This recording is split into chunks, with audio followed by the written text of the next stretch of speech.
that. Thank you. Without objection. Senator Inhofe. Thank you, Mr. Chairman. I appreciate you coming to me. I am chairing the Armed Services Committee hearing at this time, but this is so significant what we're doing here, and I'm very excited about it, and I'm very positive about it. And we have been, just to clarify, in contact with our committees, the two committees, that Commerce and Environment Public Works, and the White House, the administration, on many, many times.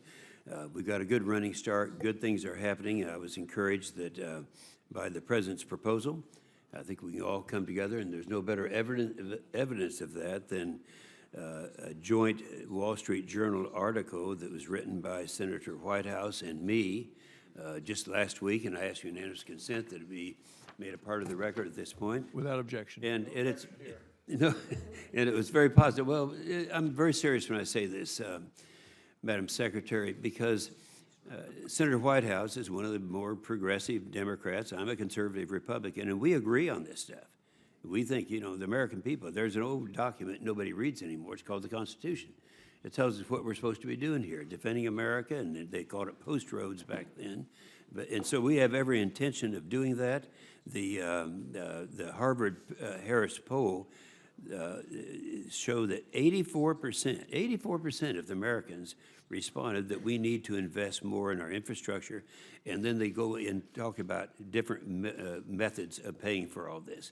Now, I do think that when we're looking at this, we need to consider the additional revenue that will be coming in as a result of the increase in economic activity.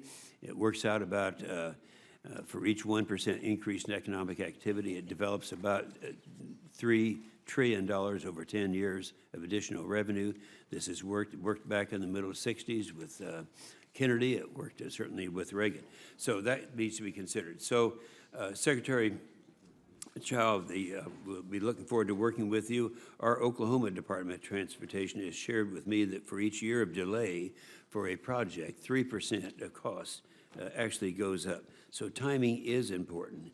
And when funding is scarce and hard fought to earn, this can really limit what our states and local entities can accomplish. I appreciate the administration's recognition of this fact with their focus on project delivery reform. Now, we did a great job in the FAST Act with a lot of project delivery reforms.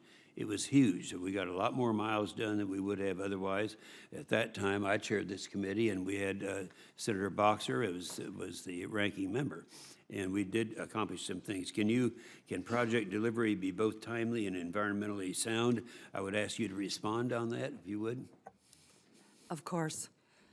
Out of the 30 different regulations required by the FAST Act, everything has been done except for 2, and they should be coming out by June of this year. On the other issues about one federal decision, which was announced last August 2017, this actually addresses more than the FAST Act. It addresses multi-departmental, multi-agency coordination. We're finding that as we go and implement what the FAST Act has asked, that there are larger problems about permitting that spans the whole government, which is why we need to tackle the rest of the permitting processes in the other departments on a multi-agency basis. Yeah, and your first response was people should pay attention to that. We've actually done that. It's been done now, and so we can do it again. Secretary James, I do have a question I want to ask you concerning the Corps of Engineers. However, it's a long one, so I'm going to do that for the record, if that's all right. And Mr. Chairman, thank you for giving me this priority. Thank you, Senator Inhofe.